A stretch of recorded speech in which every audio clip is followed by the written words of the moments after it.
বাংলাদেশের সবচেয়ে সুন্দর নোট হচ্ছে ২ টাকার নোট। চলুন বাংলাদেশের ২ টাকার নোট সম্পর্কে জানি। বাংলাদেশের সরকার ১৯৮৮ সালের ২৯শে ডিসেম্বর জনসাধারণের ব্যবহারের জন্য ২ টাকার নোটটি জারি করে। এই নোটটির রং ছিল শ্যামন গোলাপি। নোটের সামনের দিকে বাংলা ভাষা আন্দোলনের একটি স্মৃতিস্তম্ভ ছিল এবং পেছনে একটি ডালে বসা বাংলাদেশের জাতীয় পাখি দোয়েলের ছবি ছিল।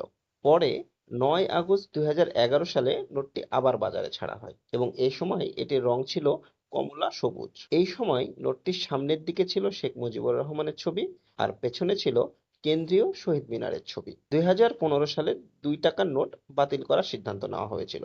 এই নোটগুলি ভারত এবং বাংলাদেশে প্রচুর পরিমাণে জাল টাকা তৈরি এবং মাদক তৈরির জন্য ব্যবহার করা হচ্ছিল।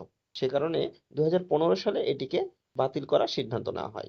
কিন্তু পরবর্তীতে ১৫ জুলাই ২০২১ সালে নোটটি নতুন আকারে আবারও বাজারে জারি করা হয়। সেই সময় এর রং ছিল ট্যান সবুজ। এই নোটটির সামনে ছিল শেখ মুজিবুর রহমানের ছবি এবং পেছনে ছিল শহীদ মিনারের ছবি, যা বর্তমানে চালু আছে। নোট সম্পর্কে আরও জানতে চ্যানেলটিকে সাবস্ক্রাইব করে সঙ্গে থাকুন। ধন্যবাদ।